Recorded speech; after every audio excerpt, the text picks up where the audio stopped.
Hey guys, it's ArchieLuxury. ArchieLuxury from the ArchieLuxury channel, the Paul Pluta channel, and ArchieLuxury corporate. Guys, keep watching. Keep watching. I need the viewers. I need the viewers. I need the subs. I need it. Like, subscribe, and tell your friends. Tell your friends, whether you like them or hate them.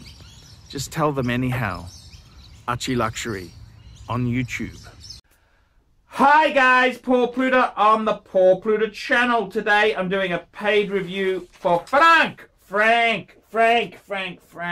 And before we do this, this is paid review 20 SE6 wristwatch check. I'm wearing a Patek 5196 Calatrava manual wind. Love it to death.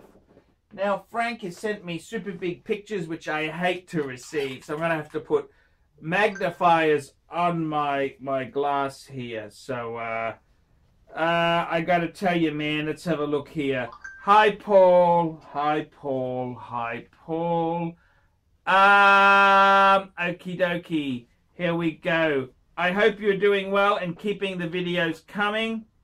I sent some money via PayPal for your advice opinion. My question will be regarding my newly acquired 116618 LB. That's a solid gold Submariner blue, the Smurfy. I traded my Hulk and my Bluesy as an even swap for this beautiful watch. Based on the asking price for the gold sub, I made out based to what I paid for the Hulk, the watches. The Hulk was 15 and the Bluesy was 12.5. My Smurf yellow gold is a one-owner watch, box and papers. It's in excellent condition, and I jumped on it because of the condition. The asking price for this watch was $29,000. The original purchase date was 2010 from the warranty card. The first question resulted from my investigation with the serial number of the watch. Based on my research, my watch has the M91 serial number, on which charts out there dates it being produced in the later part of 08. The M serial number first started 07 or 08, and the V started, all based on my research. Since this style was only produced in 08 or 08 to 012, I believe it's one of the first runs of watches that had the maxi case, ceramic bezel, and Smurf dial. The questions I have are as follows. Here we go.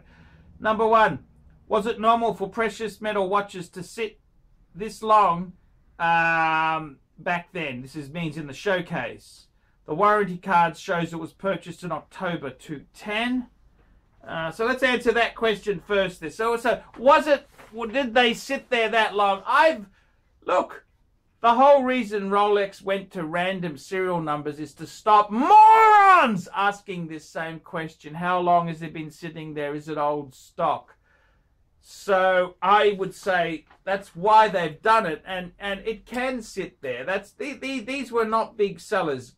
Solid gold Submariners were not big sellers a number of years ago. Number two, do you think down the road the collectors will see the yellow gold Smurf Submariner as a collectible, since it was only produced for 4 years?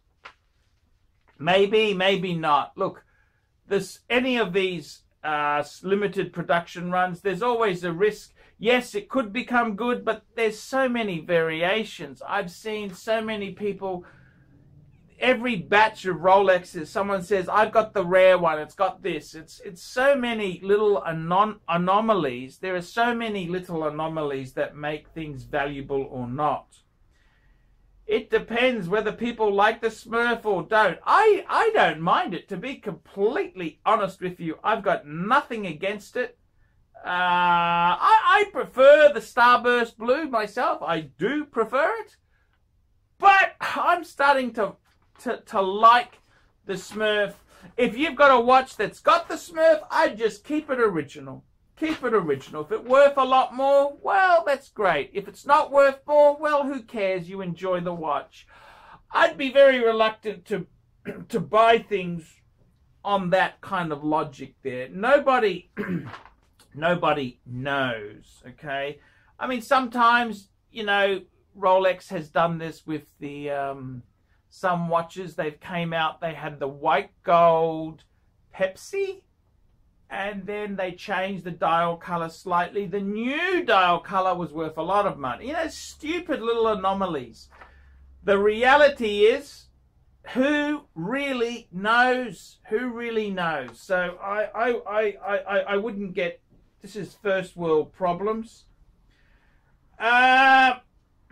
So that's that there. Down the road, you're saying it was only, okay, fair enough. So who knows? Who knows? Number 3, if this watch is deemed a collector years to come, do you think my watch will be more valuable since it can be tracked as being a first run of the watch? Not necessarily. Not necessarily. Look, again, I think this is a silly question. Do you have experience with the Smurf dial? Do you prefer this or the Sunburst? And I got to be honest with you, to be completely frank with you, when it first came out, I hated it. I really hated the Smurf. Since they stopped it, I could see some attraction to it, but I got to tell you, you shouldn't be buying these things with the investment guys out there. That's really quite dumb. You've got to be careful. If you actually start buying these things with the whole purpose is investment and you want to make money out of this, that can be quite silly. That's it can be quite harmful.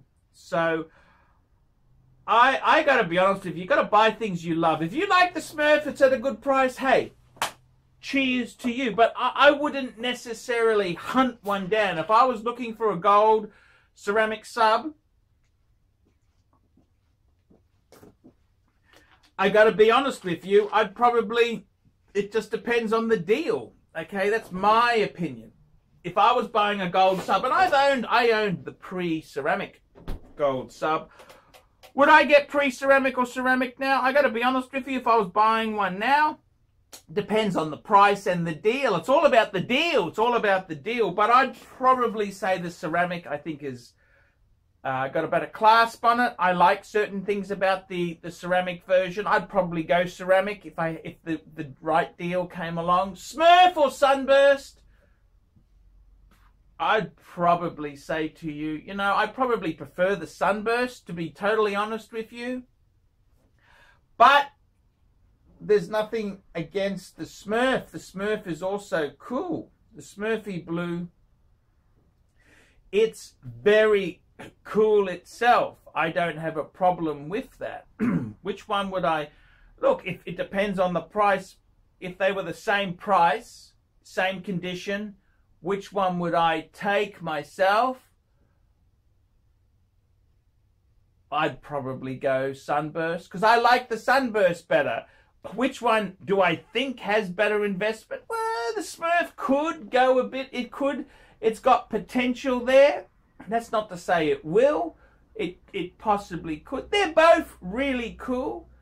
Frank, you got to promise me this. You have a terrible history of selling and flipping watches, Frank. Don't do that. That's not going to make you rich. I've seen some of the deals you've done are atrocious. You need to settle the fight down.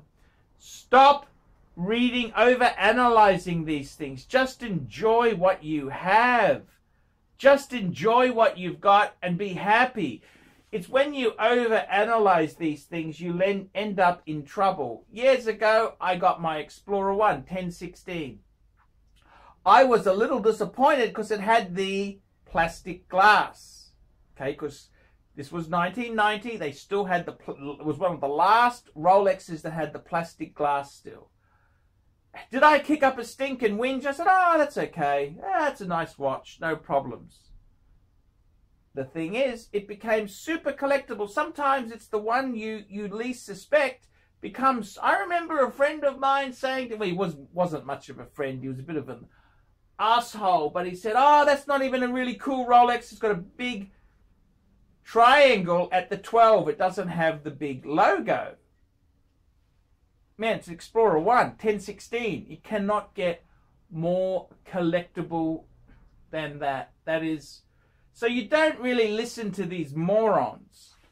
And, I mean, all you can do is make the best decision at the time. Who knows? who knows anything, you know? I gotta be honest with you, at this point in time, I love Patek.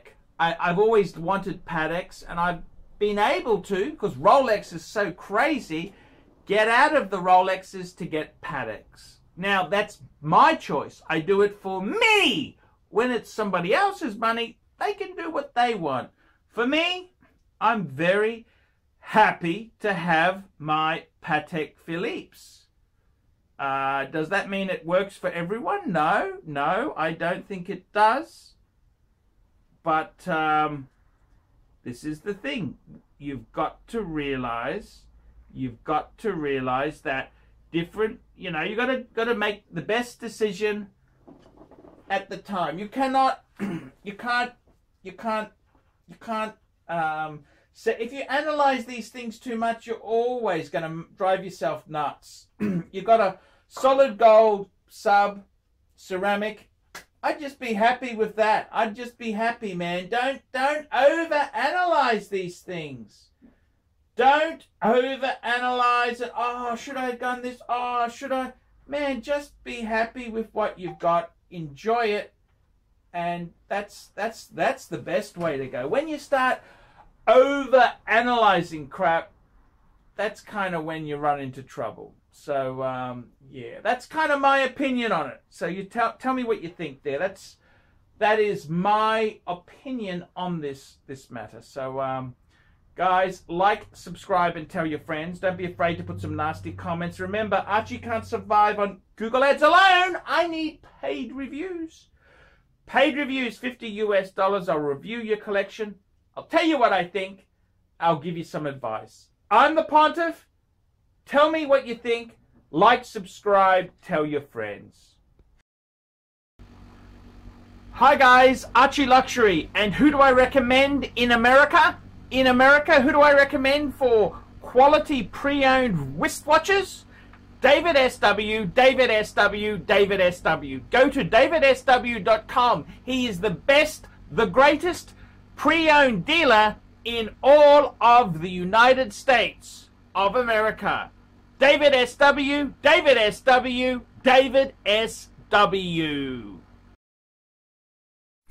Hey guys, ArchieLuxury. Who do I recommend for watches in Brisbane and Sydney? Vintage Watch Co. That's correct. Vintage Watch Co. in Brisbane Arcade in Brisbane and the Strand Arcade in Sydney. Vintage Watch Co. Brisbane and Sydney. Ronnie, I've known him since the late 90s. Ronnie is a top bloke. Luke is a great guy. Vintage Watch Co. That is who I recommend in Australia. Check out Vintage Watch Co. and the guys' amazing range of watches. They also do service and repairs. Vintage Watch Co. That is where the Pontiff goes. You know, some of my Pateks came from Vintage Watch Co. That's right, guys. Vintage Watch Co.